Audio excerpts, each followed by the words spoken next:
Oke, bismillahirrahmanirrahim. Assalamualaikum warahmatullahi wabarakatuh. Jadi kita langsung ke materi ya. Jadi selamat datang sekali lagi kepada rekan-rekan semua di kampus perjuangan. Kami ngomongnya di sini kampus perjuangan.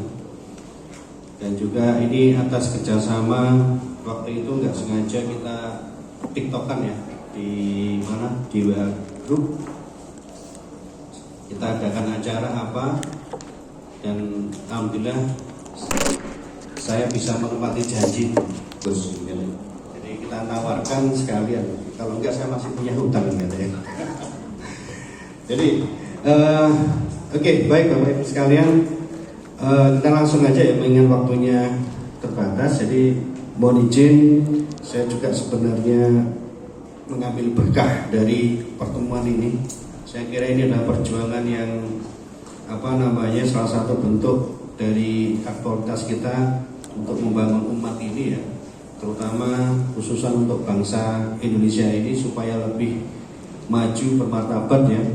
Karena kalau kita lihat memang kita tertinggal ya, dalam artian tertinggal di sini secara secara dimana di setiap ini ya, di setiap sektor itu kita ketinggalan. Yang masih unggul insya Allah adab kita. Dari berbagai macam survei yang ada, insya Allah 2045 kita Indonesia emas dan kita siap. Dan salah satu fundamentalnya itu adalah adab. Jadi adab sebelum ilmu itu memang benar-benar kita camkan di sini, terutama di kampus PENS. Jadi saya senang mengajar di sini tuh nyun sewu Pak. Kalau ketemu mahasiswa laki-laki sama laki-laki itu saling dan cium tangan mahasiswa. Dan budaya itu masih ada sampai saat ini. Sejak saya masuk di sini 2001 ya. 2001 sampai sekarang alhamdulillah mahasiswa yang kami ajar ketika ketemu dosennya Pak, tasik salim Pak. Wah, luar biasa itu yang kita masih pegang kuat ya, gak peduli pandemi gak apa-apa ya, yang penting salaman gitu kan. Baru kayak guru kan ngotot gitu Pak. Oke. Baik Bapak Ibu sekalian, jadi yang pertama ini sudah saya unggah di ini. Jadi kami mencuplik dari ini, dari paparan deputi waktu itu, asisten deputi perumusan kebijakan ya, yang mempunyai visi waktu itu menerjemahkan ya prioritas pembangunan nasional e-government itu menjadi SPBI. Namanya Pak Imam Mahdi, beliau juga insya Allah NU juga. Jadi saat ini beliau menjabat sebagai Deputi 1 di BPS. Waktu itu kami kenal ya sengaja. Memang silaturahim itu membawa rezeki dan mempanjang umur, benar Pak. Jadi ketika saya di BPPT, waktu masih BPPT, kita ketemuan dan ternyata satu alma mater, Hydro ITS juga. Dan akhirnya sebelumnya nggak pernah kenal, karena beliau waktu itu elektro cuma setahun terus dapat beasiswanya Habibie ke Jerman, ke Australia dan ke Jepang waktu itu. Dan ketemu waktu itu di Jakarta, kami diminta bantu. Jadi waktu itu ada 5 perguruan tinggi yang membantu: UI, UGM, Telkom University, Gunadarma University, dan PENS. Jadi ibu kami ITS waktu itu belum masuk Pak, makanya diprotes kan ya. Neng Surabaya akeh sing apik-apik, ono ITS, ono UNESA, ono UNER, ya, ono UNER 3 itu yang bagus-bagus yang negeri. Ya apa kok milih PENS gitu kan? Pernah ada selentingan seperti itu. Ya, tapi kita jawab dengan elegan. PENS lebih cerdas. Sekarang apa? Silaturahmi. The power of cangkruk katanya. Matur nuwun. Jadi oke, baik. Jadi gini Pak, kita coba kelas balik dulu. Kenapa kok ada SPBI ini, sistem pemerintahan berbasis elektronik? Ada yang dari sistem informasi Pak. Sistem informasi gitu. Halo, sistem informasi 1, 2, 3. Yang lainnya teknik informatika. Ada yang teknik komputer? Nggak ada. Jadi ini lebih ke sistem informasi sebenarnya ya. Jadi kalau kita belajar di sistem informasi itu ada mata kuliah namanya mata kuliah arsitektur enterprise atau enterprise arsitektur. Kita sebenarnya mengambil dari situ. Jadi kalau sebuah organisasi itu mau bertransformasi digital ini dalam artian apa? Dalam artian semua perubahan mindset. Dulunya IT itu hanya sebagai support saja, Pak. Gitu. Ya. Helpdesk, ada komputer rusak, datang IT kan betul nggih? Ya. Hanya sebagai support saja. Tapi karena ini sudah bertransformasi digital, IT ini sekarang naik daun, naik level, bukan lagi support, tapi business support. Jelas di situ. Kalau jenengan amati di beberapa organisasi yang maju ya, di Caltech di mana ya, dan termasuk di BUMN saat ini, itu sekarang divisi IT itu masuk sebagai business support, bukan lagi support, tapi business support. Artinya apa? Kalau business supportnya nggak jalan, berarti business core-nya itu nggak akan jalan. Ya, bisa ini ya. Jadi bisa bayangkan. Jadi orang IT itu nggak hanya benak komputer yang rusak, benak server yang rusak, jaringannya error kan, betul nggak? Nah, sekarang benar-benar masuk sebagai business support. Kenapa kok business support? Karena memang dari layer atas sampai bawah nanti akan kita jelaskan, itu yang menjadi tugasnya orang IT juga gitu. Jadi di setiap layer di sebuah organisasi IT itu masuk semuanya. Coba ya nggak masuk sekarang IT di sektor mana? Semuanya masuk semua, Pak. Semua sektor masuk ya. Contoh sekarang yang coba kita contoh bank sekarang. Bayangkan kalau Bank Mandiri, Bank BNI, yang swasta BCA dan sebagainya itu, kalau nggak bertransformasi digital, bayangkan itu akan kalah sama Tokopedia, Dana, GoPay, kemudian Bank Jago, Alobank. Kalau dia masih bersikukuh untuk dengan bisnis core-nya itu finansial, tapi dia nggak menggunakan IT, nasabah harus datang untuk membuat akun rekening itu harus datang ke bank, nggak akan laku, Pak. Sekarang aja kita mau buka rekening aja lewat HP-nya sudah bisa. Sama juga di pemerintahan. Ketika pemerintahan itu nggak mau bertransformasi digital, Pak, ditinggal, Pak, oleh masyarakatnya. Ditinggalnya seperti apa? Orang akan males-malesan ke layanan publiknya kan ya. Coba jenengan saat ini. Kita kan termasuk, kalau saya bagi itu ada 3 angkatan kita itu termasuk semi kolonial ya. Jadi kan ada kaum kolonial yang lahirnya 65 ke atas ya, 65 ke bawah, 65, 64, 65 sampai 7 kelahiran 80 itu kita sebut dengan kaum semi kolonial ya. Sing apa istilahnya sing istilahnya ngayai ya, menangi 3 zaman ya. Dan kelahiran 90 ke atas itu kaum milenial ya. 90. Ini kelihatan ada yang milenial juga ya. Kalau kita semi kolonial ya. Tahun 80-an. Terus saya ini juga nih kaum semi kolonial. Semi kolonial ya. Nah, kalau dulu kita bikin KTP sudah, mau perpanjang SIM harus datang ya. Ataupun ngurus apa harus datang, ngurus sertifikat harus datang. Nah, sekarang kaum milenial nggak mau, Pak. Mereka bayangkan kalau masyarakat yang kebanyakan sudah milenial ini lebih percaya ke swasta daripada pemerintahan. Seperti apa itu jadinya? Ya.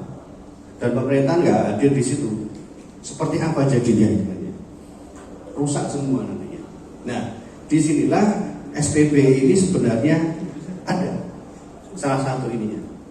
Jadi tahun 2003 itu sudah ada impres. Sebenarnya Pak zamannya Pak SBY itu sudah punya visi bahwa kita itu pemerintahan ya harus bertransformasi digital. Dulu namanya e-government Pak namanya. E-government, ada impres 3 2003 tentang cetak biru pembangunan e-government di Indonesia. Jadi saya government. Tapi cuma impres bar ya Pak. Ganti presiden, ganti apa. Kemudian dari impres e-government berubah-ubahlah kementerian pemerintah daerah. Jadi kita istilahnya yang saat ini kan dulu namanya istilahnya KLD, Kementerian Lembaga Non Kementerian dan Pemerintah Daerah. Kalau sekarang istilahnya beda lagi Pak. Istilahnya IPPD, Instansi Pusat dan Pemerintah Daerah. Jadi jargon termnya berbeda. Jadi waktu itu semua berlomba-lomba membuat IT-nya masing-masing, roadmap IT-nya masing-masing, master plan IT-nya masing-masing, tidak terencana. Jadi diserahkan ke masing-masing kementerian, diserahkan ke masing-masing pemerintah untuk membangun IT-nya. Jadi impres ini dijadikan sebagai dasar untuk belanja IT sebanyak-banyaknya. Ya apa penting IT, digital penting. Ono aplikasi deh kan, ono infrastruktur deh lah, kadang bandwidth. Wong bandwidth gak tinggi kerja tapi tinggi delok kebanyakan gitu akhirnya. Itu sudah rahasia umum. Nah, kemudian waktu itu kami coba dengan tim ini, dengan tim apa namanya Pan RB waktu itu kami diminta membantu. Jadi luar biasa ya. Di tahun 2016 itu belanja kita TIK. Jadi TIK di sini ya infrastruktur, ya aplikasi, ya data dan sebagainya kan ya. Itu mencapai 4,7 triliun. Di total tentang 2014-2016 itu 12,7 triliun. Tapi boten rumpok. Karena masing-masing belanja sendiri. Ya, tidak ada koordinasi di sini. Ada koordinasi, yang mengkoordinasi adalah Kementerian Kominfo. Tapi kalau jenengan lihat Kementerian Kominfo kan kementerian teknis. Ketika dia masuk ke Kementerian Koordinasi atau Kementerian Koordinator atau kementerian yang lebih tua, orang Kominfo pasti disepelekan sampai sopor ini kan ya. Ya. Jadi waktu itu ya benar-benar liar. Terus penting belonjo. Salah satu indikator itu di UN, di PBB, United Nations itu ada indeks e-government namanya, EGI namanya, e-government index di tiap-tiap negara. Nah tahun 2016 ini lucunya belonjonya tambah akeh, peringkat kita malah turun. Berarti ada yang salah kan ya? Ada yang salah. Wes belonjonya akeh tapi peringkat e-government, penerapan e-governmentnya turun di situ. Ada apa di situ? Mesti ada yang salah. Nah, ternyata di sini memang benar. Kita nggak ada ini apa namanya terjadi pemborosan anggaran karena terbangunnya silo sistem. Kementerian ini membuat aplikasi ini, kementerian ini membuat aplikasi ini. Yang kesusahan siapa? Orang daerah, Pak. Bingung orang daerah. Ini sing digawe sing tidur. Kalau jenengan lihat, kalau kementerian mungkin kalau kita lihat urusan pemerintahan kan ada urusan itu kementerian ya. Nah, pemerintah daerah, provinsi, kabupaten, kota itu memegang 32 urusan pemerintahan.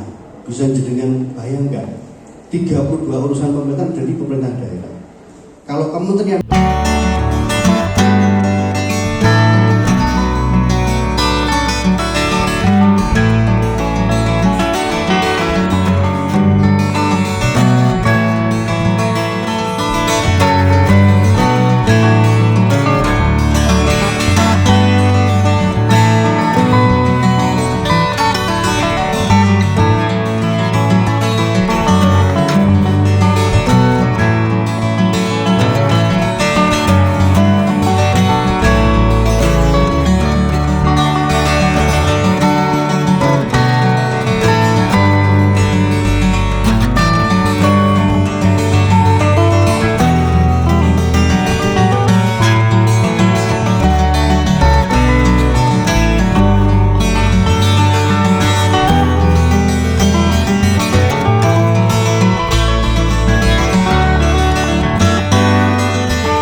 apa namanya dari sini ya, kalau kita lihat nih, ini sudah saya unggah, saya update di tempat jenengan.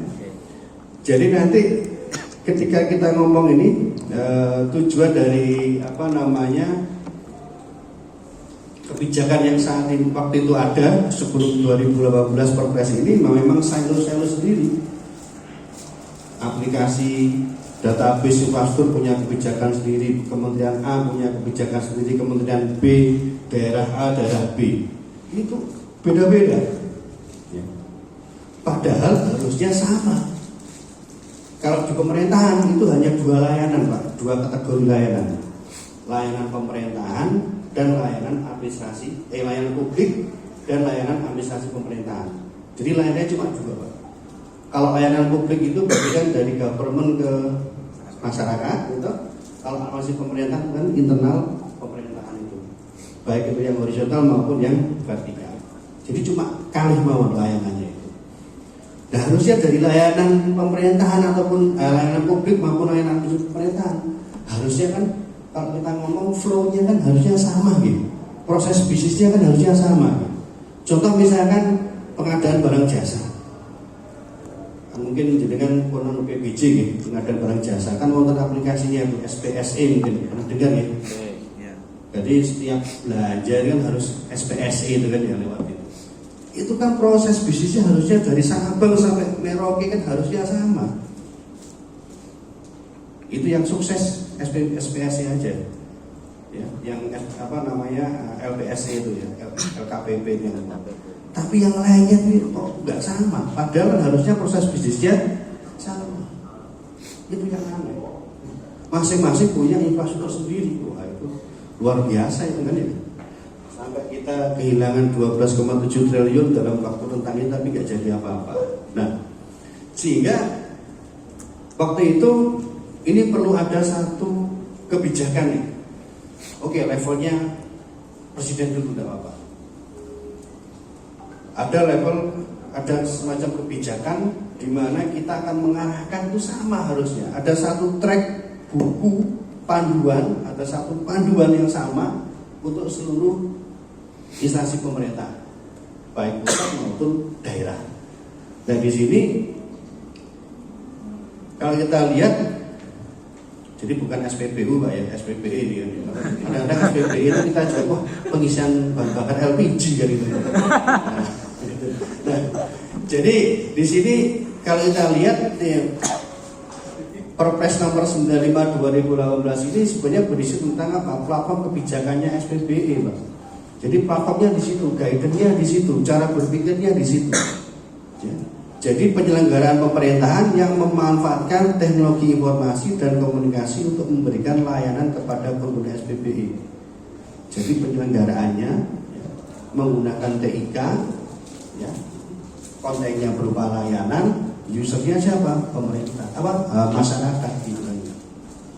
Kalau di IT, kalau kita belajar digital transformation, saat ini yang paling puncak di atas itu apa? User driven, customer driven kan ya bisnis. Ya kan? Ada pernah lihat ini ya Pak? Pernah lihat grafiknya itu? Jadi, wah ini saya harus pakai papan terus apa gitu? Saya nggak ngajak. Apa-apa.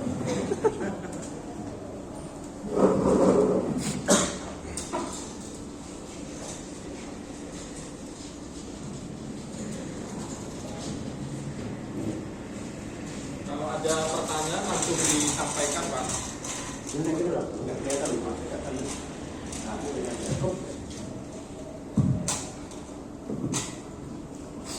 Ini kalau di sistem informasi itu 2 SKS Pak, 2 SKS. 2 kali pertemuan 2 semester 2 SKS, ini 4 SKS total. Ini kita coba zip jadi 1,5 jam. Jadi kalau namanya digital transformation ya, digital transformation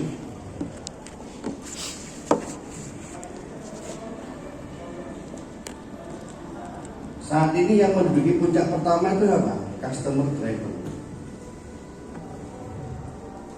Tadi yang sudah saya ilustrasikan, kalau bank itu nggak mau bertransformasi digital, bank konvensional itu akan kalah sama Alobank, sama bank-bank digital itu kan ya. Kantor pos buktinya ketinggalan dia, terlambat dia melakukan transformasi digital. Coba jenengan loh gampang ngirim barang pakai JNE, pakai ini karena ada aplikasinya kan, daripada sampean pakai jenengan pakai nopo kantor pos yang harus datang ke kantor posnya kan ya, nggak ada pick up-nya. Kantor pos ini terlambat, tapi sudah ini Sudah berbenah. apa? Sudah berbenah. Kebetulan yang training juga saya. Jadi customer driver ini jadi kata kunci di IT saat ini. Kenapa dia saat ini menjadi namanya business support? Business support ya. Bukan lagi support. Kalau kita lihat di perusahaan-perusahaan ada 3 ya. Ada business core, business support dan support. Dulu IT di sini, divisi IT di sini. Saat ini nggak bisa, saat ini ada di sini. Kalau ini nggak jalan, business core-nya juga akan terganggu. Nah, business core-nya pemerintahan apa? Layanan publik dan layanan administrasi pemerintahan. Nah, sekarang ini jadi tujuannya adalah mewujudkan tata kelola pemerintahan yang bersih, efektif, transparan, dan akuntabel, dan meningkatkan efisiensi keterpaduan penyelenggaraan SPB. Ini tujuannya. Jadi ini ada 4 domain ya, G2B, G2C, G2E, dan G2G. Ini layanannya. Ya kita definisikan layanannya SPB. Jadi kalau nanti dengan membaca Perpres 95 2012 ya, tentang SPBE. Jadi ini cikal bakalnya ada di Perpres 95 tahun 2018 tentang SPBE.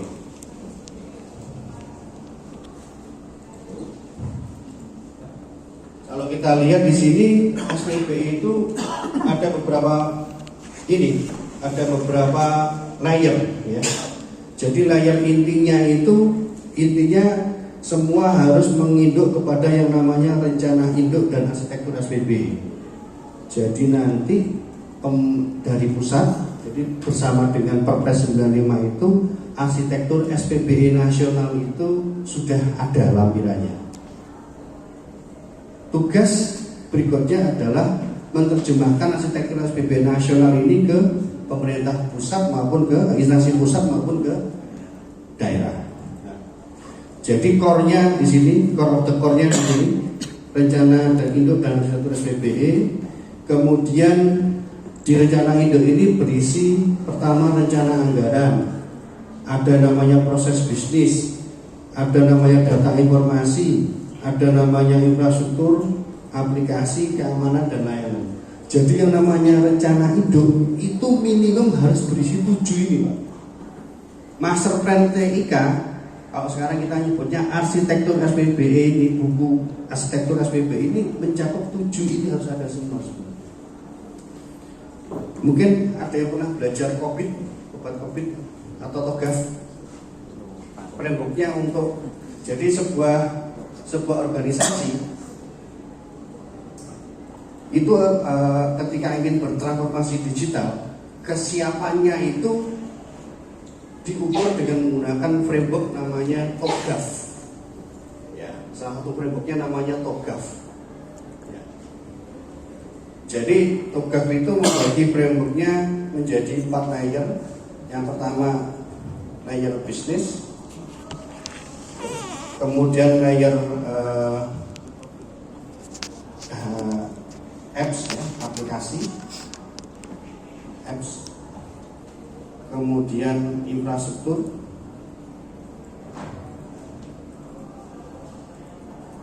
dan T itu teknologi. Bukan infrastruktur, information dan teknologi. Ini layarnya TOGAF. Kemudian berubah lagi menjadi tambahin S, ada security. Jadi apa? Menghafalkannya gampang. BAITS atau BIATS biasanya. Jadi kan sama ini. Jadi kalau kita lihat kerangka di Perpresnya ini ada 7 ini ya, yang dibahas. keselarasan rencana anggaran, proses bisnis dan sebagainya. Yang layar luarnya ini berisi tentang manajerialnya. Jadi kalau yang ini tata kelolanya, yang lingkaran luar ini berupa apa? Manajemennya. Kan urutannya kan kebijakan. Kebijakan itu kan orang nyuruhnya apa kan ya? Tata kelola itu kan berarti wis ki mau dikongkon ngene. Dikongkon ngene berarti caranya ya apa? Itu akan dituliskan dalam bentuk apa? Tata kelola. Ketika sudah dirumuskan tata kelola seperti apa, bagaimana caranya untuk mengatur atau mengawasi itu supaya jalurnya benar, maka butuh yang namanya manajemen. Jadi ini apa namanya lingkarannya seperti itu. Nanti di SPBE juga mengenal namanya manajemen risiko, manajemen keamanan, data, TIK, layanan dan semuanya. Balik yang tadi, Pak. Orang dinas kominfo yang tadi. Begitu tiga ini, Pak Bu. Jadi kita bagi per babnya, nanti ada penyelenggaraan pemerintahan, tenaga dan seterusnya. Jadi kalau kita lihat di sini, kementerian ini bertanggung jawab sesuai dengan warnanya, ya. Jadi kalau proses bisnis, ya ini Menteri Pan-RB, peta rencana arsitektur itu Pan-RB, Kominfo itu yang ini. Jadi kenapa kok Impres 3 2003 tadi itu nggak berjalan? Karena apa? Karena waktu itu leadernya adalah Kementerian Teknis Kominfo, Kemenkominfo. Saat ini Perpres 95 2000. Ya. Ini saya ini aja. Nah. Oke, saya langsung loncat. Jadi nanti ya tugas kita digital transformasi di IPPD tadi ini akan ya dalam bentuk SPB ini atau Perpres 95 ini, Perpres 95 2018 ini akhirnya 2018 dilanjutkan dengan apa? Namanya Perpres 39 tahun 2019. Ini yang kedua dulu, namanya Perpres tentang Satu Data Indonesia. Kemudian dari sini bercabang lagi yang barusan keluar, namanya Perpres 132 nomor tahun 2022 tentang arsitektur SPB.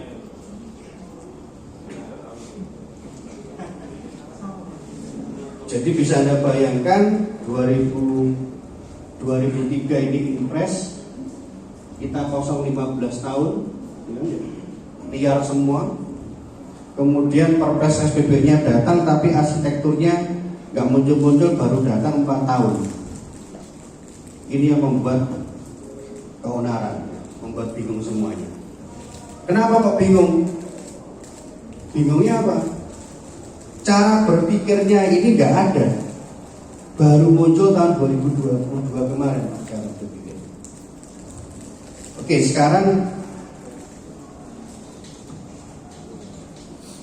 kaitannya dengan arsitektur SPB. Kalau dulu kita ngomong namanya Master Plan TIK ya, pernah dengar ya Pak? Master Plan TIK atau Rencana Induk TIK pemerintah daerah. Jangan-jangan ada konsultan di sini kan? Selain Mas Ferial ya, Mas Ferial ini konsultan maksudnya. Rencana Induk TIK. Biasanya kalau buat nyusun tuh ya copy paste aja kan ya, dibayar kan 1 juta lumayan kan ya. Tapi isinya gak karu-karuan. Tadi kan sempat didasari itu Prof Agus ya, Prof Agus Zainal. Jadi kita telepon ya, Prof Agus sekarang pusdatinnya di Kemensos, ya kan? Itu kamu tadi, oh kok SPB ini? Waduh, berarti sih salah konsultannya Prof di Prof. Nah, oke, waktu itu kalau yang namanya digital transformation berarti kan harus ada urutan berpikir tadi seperti TOGAF tadi. akhirnya kami waktu itu belajar mengadopsi yang paling dekat dengan kondisi transformasi digitalnya di negara kita. Akhirnya kita ikut negaranya BTS Korea.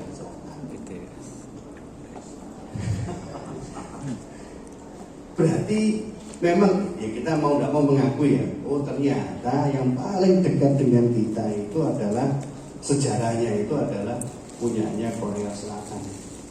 Nah, jadi kita waktu itu SPB ini memang kiblatnya ke Korea Selatan.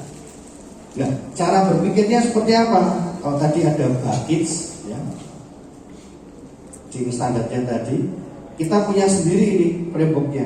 Frameworknya SPB adalah ini. Framework SPB, cara berpikirnya ada sendiri. Yang pertama adalah kita mulai dari proses bisnis dulu.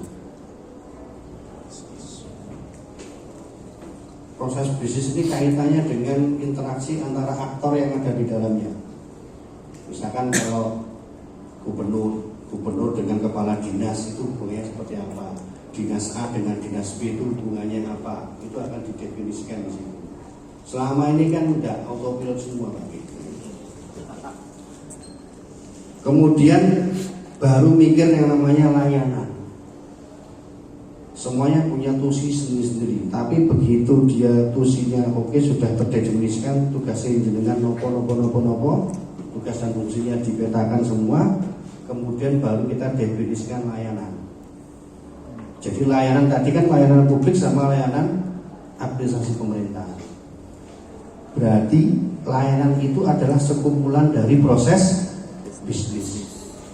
Contoh misalkan layanan kependudukan. Berarti yang kalau di tingkat daerah, karena yang bisa mencari data di daerah itu kan yang punya rakyat adalah kabupaten kota. Berarti yang bekerja sama waktu itu siapa? Dinas pendidikan, dinas Dukcapil kan ya. Vertikalnya ke Kementerian Kemendagri, Ditjen Dukcapilnya kan ya. Kemudian bapak ininya pimpinannya di daerah, gubernurnya. Kalau di ini Menteri Mendagrinya kan seperti itu. Jadi satu layanan ini dibentuk oleh beberapa proses bisnis. Kalau kita misalkan kalau di akademi itu apa ya, layanan akademis, misalkan layanan cuti, bukan yang aktornya kan nggak hanya BAK saja kan ya, tapi apa, keuangan juga ikut kan ya. Berarti layanan itu memang terdiri dari beberapa proses bisnis, pembangunan bisnis. Saat ini kita nggak bisa identifikasi layanan kita itu berapa, itu masih belum. Saking angkai mas. Dan saking angkai, gawe aplikasi dewi dia. Akhirnya nggak terintegrasi, nggak terpadu. Tadi yang dari layanan itu proses bisnis dan layanan ini kan pasti ada input, ada datanya kan ya, input, output kan ya. Berarti yang kemudian kita pikirkan adalah layer datanya. Jadi mendefinisikan data. Ini urutannya nggak urut, ini saya urutkan ini. Yang benar yang ini. Bisnis, layanan, data. Bayangkan data kalau nggak sesuai, nggak standar. Dulu di KTP namanya wanita pria, perempuan laki-laki, itu kalau nggak sama gimana sampai bisa salah, kita salah kelamin, kan ya gitu. Berarti harus ada standarisasi data. Ketika proses bisnis sudah terdefinisikan, oh ini tugas fungsinya ini ABC, untuk sebuah layanan apa, layanannya dikatalogkan. Ada loh, kabupaten kota itu nggak tahu layanannya berapa, kan aneh kan? Ya terus dia apa? Pakai pak ya, nanti nggak ngerti proses bisnis, kemudian layanannya apa, kemudian kita standarkan datanya. Jadi data itu ada kodenya nantinya. Kalau dulu data itu, waduh, kalau dengan lihat datanya pemerintah itu terus mas. Kita itu artinya selama ini kita itu merencanakan pembangunan dengan data yang tanpa direncanakan itu susah kan. Jadi data itu wasting semua. Saya bisa katakan ini karena saya pengalaman beberapa kali ya, dengan Mas Berial, data itu wasting semua. Kalau data sing copy paste tahun ini kan yang nonton ya. Ya, ada juga satunya itu contoh periodenya nggak sama, pada layanannya sama, kan aneh. Coba jenengan layanan pengurusan izin, misalnya, pengurusan izin, harusnya datanya itu paling apa namanya paling kecil itu periodenya apa ya? Kalau mau dilihat, kalau kaitannya dengan layanan kualitas layanan, harusnya per jam Pak ya. Iya tuh, per jam. Oh, izin A, perizinan tentang A per jamnya mudah. Dino iki aplikasinya ke hari O, berarti perizinan A ini akeh-akeh dilakoni dino Senin, kan enak ngomongnya gitu. Tapi apa yang terjadi? Datanya itu data semesteran Mas. Oh jadi pemerintahan. Sang datanya bisa diwajib kan. Karena apa? Ininya nggak benar ininya. Apa namanya? Datanya, arsitektur datanya nggak benar itu kan. Bisa Anda rasakan ya. Mungkin kita aja juga kadang-kadang bingung dia Pak. Di akademisi juga gitu, kita kan di perguruan tinggi. Harusnya kan data itu kan apa minimum kan per semester kita kan ya. Tiba-tiba orang datanya per tahun, kan bingung.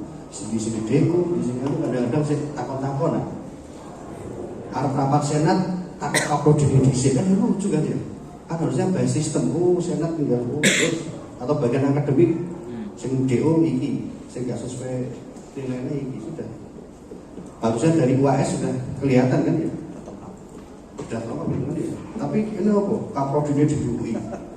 Gak tahu, kaprodi sih gak lolos kan bingung kan ya. Nilainya viral. Ya kita nggak boleh ngolokkan orang lain, kita sendiri seperti itu Pak itu. Data itu nggak standar. Nah, oke. Ini data ini nanti kaitannya dengan Perpres 39 ini Mas, Bapak Ibu sekalian. Setelah data benar, berarti yang saat ini ada adalah tugasnya apa? Arsitektur aplikasi. Ini arsitekturnya. Arsitektur aplikasi yang kita sasar. Kan pasti kalau data itu kalau dia sudah diperoleh dengan digitalisasi, selama ini sudah ada, berarti kan butuh aplikasi kan ya. Bukan tiba-tiba ada aplikasi, baru setelah itu standarisasi data. Yang terjadi kan seperti itu. Aplikasi dia not desain. Enggak, pernah nggak dengan mengalami apa menemui seperti itu kan ya? Di daerah kan banyak aplikasinya, tapi geopoint nggak ada Mas. Berarti kan buat duit juga kan ya? Tidak terencanakan gitu kan. Ya. Saya itu kadang-kadang kalau ketemu kabupaten kota itu saya sentil, saya iseng aja, saya mengenumerasi seluruh domain GoID yang ada di Jawa Timur. Saya tahu Tuban punya berapa aplikasi, Jombang punya berapa puluh aplikasi yang up di publik. Kepala dinas saja nggak tahu, Mas sama lagi ya aplikasi. Sampai piye Pak kepala dinas kominfo nggak aplikasi dia sendiri. Jadi aplikasi ini sendiri itu nggak buatan kertas Pak, kepala dinas sendiri. Kan dia lucu ya. Ya Mas ya kita sering nemuin itu Mas Berial ya. Jadi kita iseng-iseng enumerasi, termasuk Jawa Timur sendiri itu nggak tahu kalau aplikasinya sekitar 600 sekian aplikasi baru tahu. Luar biasa itu ya. Nah, dari aplikasi baru kita merencanakan yang namanya apa kira-kira? Server aplikasi ini butuh server untuk berarti apa namanya berikutnya yang kita pikirkan adalah infrastruktur. Aplikasi ini, data ini butuh storage berapa, ya, seperti apa, public atau private, infrastrukturnya itu apa namanya public atau private. Ya, kebetulan ada teman dari ABJI ya, dari ABJI Mas Teguh nih, saya manggilnya Om T, panggilan kesayangan saya Om T. Jadi kalau urusan jaringan bandwidth silakan konsultasi ke beliau. Ya. Oke, silakan nanti. Masalah bandwidth internet, ya kalau mau tahu internetnya bisa ya lihat Om Des aja itu. Sorry Mas. Putih semua Pak rambutnya, saya ini sungkan Hatta Rajasa. Banyak mikir. Oke. Nah, setelah kan keduanya ini arsitektur berikutnya yang dipikirkan baru apa? Keamanan. Amanah. Jadi mikirnya kita buat urut Pak dengan adanya SPP ini. Begitu juga nanti dengan adanya kalau ketika kita menyusun master plan TIK rencana induk TIK ini, nyusunnya juga harus urut seperti ini. Oke, sampai di sini silakan kalau ada yang kita diskusikan. Jadi SPP ini sebenarnya sebagai panduan bagi pemerintah, ya, bagi BPD itu untuk bertransformasi digital. Cara mikirnya loh seperti ini. Nah, urut. Kalau dulu kan silo kan. Ya, semuanya ini nanti sama seperti di pusat, di nasional, koordinatornya adalah Pan-RB. Kalau di daerah nanti koordinatornya Pak Sekda. Ada namanya tim koordinasi SPP daerah. Biasanya ketuanya adalah Pak Sekda. Kalau kementerian Pak Sekjen ya. Sekjen ya, segmen sekretaris menteri ya. Kalau di Sekjen ya betul. Kalau di badan baru namanya sekretaris deputi ya, Sekjen. Di badan. Oke, ada yang tanya kan? Terus sekali. Ya. Tentang ini. Ya. Bisa pakai mic? Langsung aja. Langsung gitu. Ya, terima kasih Pak Ferry. Di sini pada tahun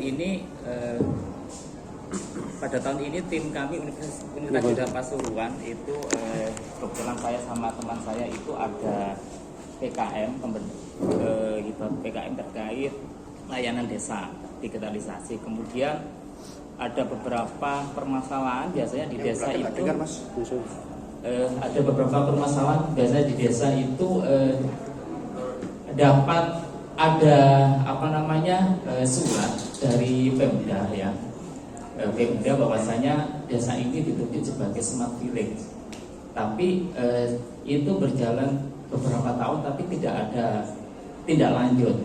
Nah, itu masalah yang ditemukan di takaran di desa. Kemudian yang kedua, ketika kita mencoba pendampingan suatu digitalisasi di layanan, itu yang dianggap di pemerintahan itu adalah itu termasuk beban kerja lebih dari pemerintahan, sehingga enggan kadang menggunakan aplikasi itu, dan lain-lain adalah oknum. Karena di bawah itu biasanya untuk surat menyurat biar lebih mudah seterusnya itu kan ada beberapa oknum yang penyalahgunaan itu, sehingga ketika kita melakukan pendampingan dan seterusnya itu setelah kita dampingi kemudian sampai takaran implementasi, ketika sudah selesai kontrak udah nggak terpakai lagi. Nah, itu bagaimana proses bisnis yang harus kita lakukan sehingga nanti itu continue ada pengembangan lebih lanjut. Itu aja, terima kasih. Oke, terima kasih Mas. Menarik ini pertanyaannya.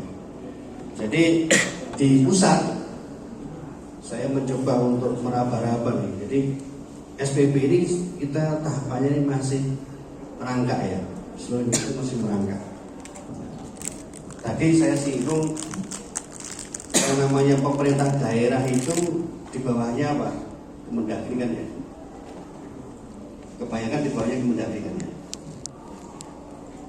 Ada beberapa urusan itu langsung yang vertikal, tapi seluruh urusan itu ada paling banyak di Kemendagri. Itu turun ke daerah.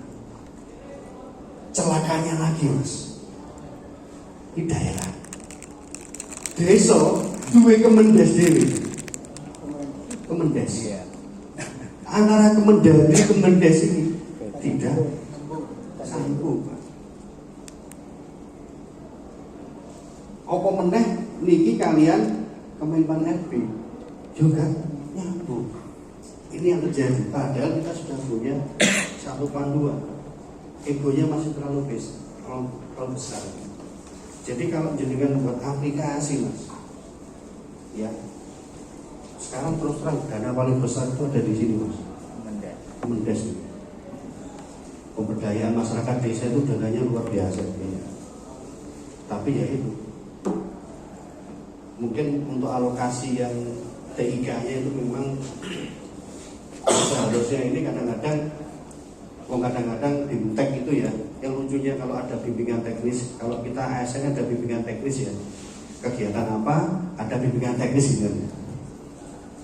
Kemendes itu langsung ke desanya tanpa memberitahu orang kabupaten atau kotanya kan, betul banget itu. Padahal yang bayarin di rakyat, enggak terlalu. Saya juga heran kenapa gitu. Dan ini masih belum terpecahkan nih mas. Belum terpecahkan. Tapi kalau saya sarankan ketika nanti Kemendes itu saat ini kita isunya itu RB tematik mas. RB tematik. Jadi yang pertama pengentasan kemiskinan. Ini yang paling ini. Jadi kalau dengan punya aplikasi ngembangin apa yang terkait dengan Kemendes ini harus terpaut dengan RB tematik. Kemudian apa stunting ya, penurunan stunting, kemudian percepatan program presiden ya, percepatan program prioritas presiden itu ada apa saya lupa namanya, salah satunya investasi, ya, kesehatan dan seterusnya banyak, perizinan dan sebagainya. Jadi kalau ini dengan akan ke sini, mesti lakunya mas kalau di Kemendes ini. Ini kan nanti kayaknya dengan UMKM, ya, dengan dulu kan badan BUD, ya, BUMDes.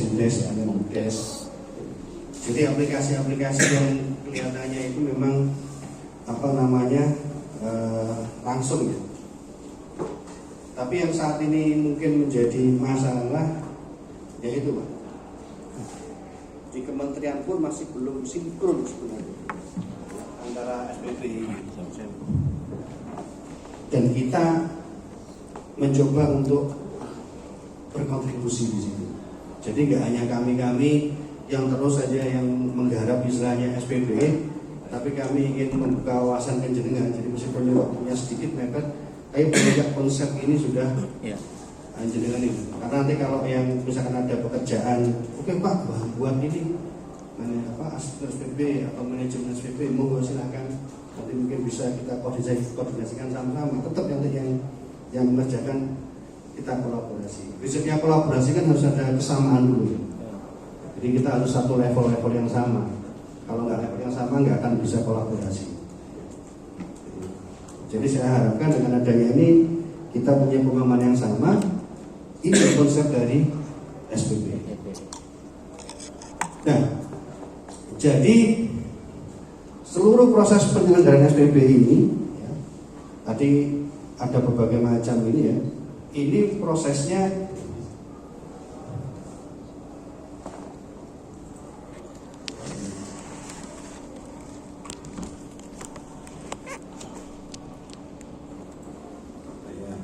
ini semua sudah saya unggah di ini ya, dari izin nyambung mungkin teman-teman sekalian biar termotivasi ya.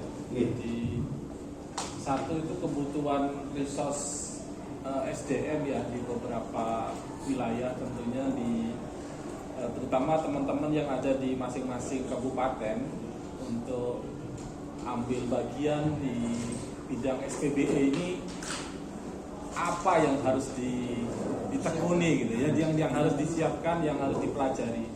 Yang kami tahu kan kalau di kabupaten atau kota itu kan yang sering dielulukan EGOV ya. SPB ini kan sebenarnya EGOV gitu ya. Cuma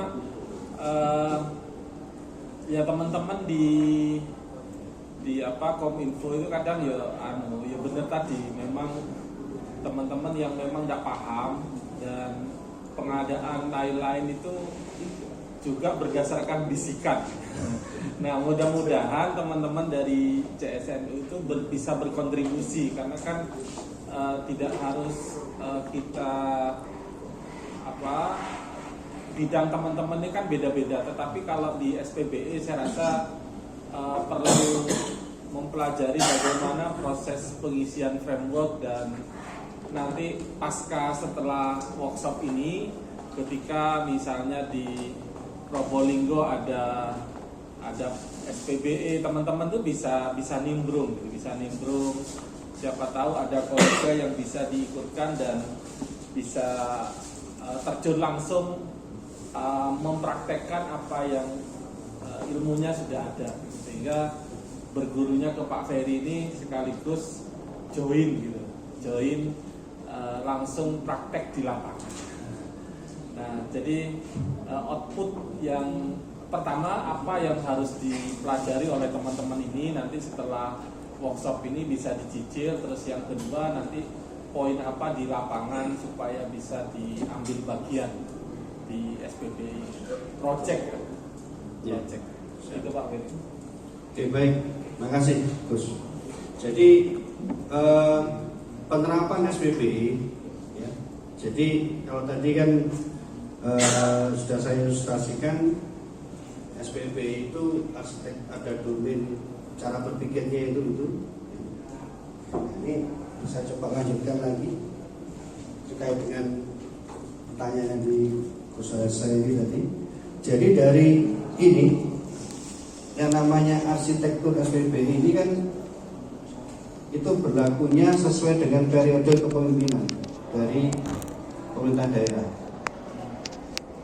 kepemimpinan. Jadi biasanya antara 4 sampai 5 tahun. Jadi arsitektur itu seperti kita, analoginya paling gampang kalau bangun rumah, Pak. Rumahnya mau sempurna, mau bagus, nggak mungkin sakit saja jadi ya. Dan itu butuh proses. Nah ini sama, ketika kita bangun arsitektur SPBI ini nggak mungkin setahun selesai, mungkin. Bisa dipahami ya? Jadi kalau rumah itu, masa kita tiba-tiba ngasih ke tukang bangunan rumah klasik, nyun saya kelas langsung kuli bangunan, kalau mandore gane gini, wah jadi apa masa sampai nggak bentuk kan ya. Tapi kalau kita rencanakan dengan ada arsitek, ada ini, pertama kali tahap pertama bangun bagian depan, bagian tengah, bagian belakang, lantai atas, itu kan terencana, ada arsitekturnya berarti. Sama dengan ketika kita membuat arsitektur dari ini. Jadi ketika kita ngomong arsitektur ini kita sudah buat, nanti kita akan buat namanya peta rencana. Jadi minimum ada sekitar 7 dokumen yang dibuat. Ya, arsitektur bisnis, arsitektur layanan, data, dan peta rencana. Peta rencana ini roadmap-nya, Pak, pentahapan untuk akhirnya nanti mau jadi apa IT-nya daerah tadi, integrasinya apa saja, aplikasinya apa saja. Jadi bangun aplikasi nggak boleh tiba-tiba bangun ternyata nggak butuh kan gitu kan. Dan itu nanti akan ditentukan semuanya oleh tim koordinasi SPBI. Nah ini sebenarnya peluang bagi kita, Pak. Yang pertama yang menjadi obstacle di daerah itu apa? Orangnya sering mutasi, Pak, yang dinas kominfo. Jadi ketika satu orang sudah ngerti tentang arsitektur SPBI ini, tentang rencana, dia dimutasi, nggak tahu lagi. Orang yang menjabat sekarang bingung lagi mau tanya seperti apa konsepnya, itu balik lagi, nggak budal-budal dari dirinya. Itu terjadi di Madura, Pak. Paling banyak mutasi. Tergantung Bapak. Yang pertama mesra ujuk-ujuk dimutasi misalnya. Jadi ini peluang kita sebenarnya memahamkan mereka proyek-proyek sebenarnya ini sebenarnya. Jadi setelah peta rencana ada dokumen lagi, karena ini harus direview tiap tahun. Bayangkan, Pak, review tiap tahun, Pak. Jadi bisa dengan bayangkan di Jawa Timur ada 38 kabupaten kota, 39 termasuk Pemprov. Anda pegang 2 aja lumayan, dan 1 aja udah per tahun kan ya. Ambil salah satu aja, wah aku jupuk aplikasi itu aku sing liyane kan. Connect tapi gitu ya, kolaborasi kita kan ya. Atau manajemennya atau auditnya, nanti ada audit juga. Ini juga spektrumnya banyak, tapi saya ambil dari aja. Jadi yang namanya SPB ini akan dievaluasi, Mas. Jadi dinilai oleh Kemenpan RB.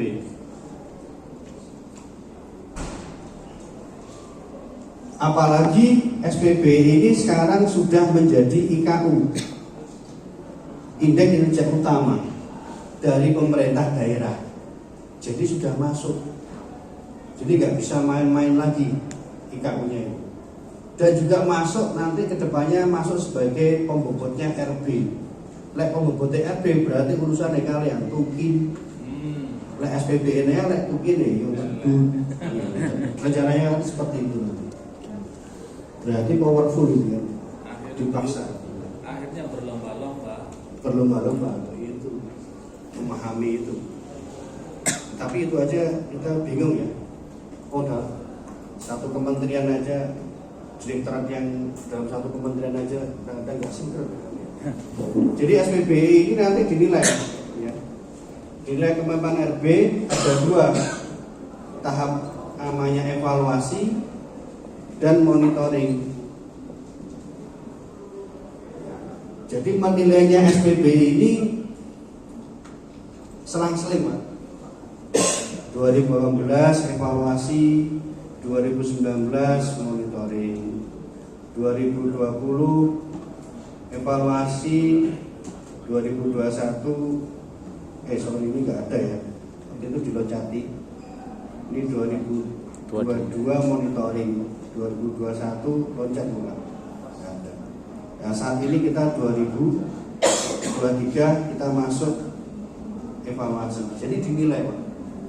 Kalau nilainya indeks SPBI itu jelek, otomatis akan urusannya nanti pasti akan ke penganggaran, ya, terutama ke Kominfo nanti. Jadi yang bekerja di sini untuk SPBI tidak hanya dinas Kominfo, Pak. Kebetulan yang ketimbang sampur IKU-nya itu menempel di IKU-nya dinas Kominfo. Tapi yang bekerja di sini bukan hanya dinas Kominfo saja, karena penilaiannya kan yang dinilai bukan dinas Kominfo-nya, karena seluruhnya kan. Masa Kominfo tahu proses bisnisnya Bapeda? Tidak mungkin, Pak. Sehingga semuanya itu berada dalam tim koordinasi SPBI. Semuanya itu akan bekerja. Semua OPD, seluruh OPD itu bekerja semua. Enggak hanya dinas Kominfo. Dinas Kominfo mungkin sampai ini aja 1, 2, 3, 4 ini Kominfo. Tapi begitu 2 ini dia nggak bisa. Ya. Yang seksi sekarang itu proyek tentang data juga, arsitektur data, tentang SDI. Jadi membuat metadata, referensi data, menarik Pak ilmunya. Ternyata pemerintah kita itu punya standar data banyak. Yang lucu apa? APBD itu kan harusnya ditentukan dari inflasi setempat ya.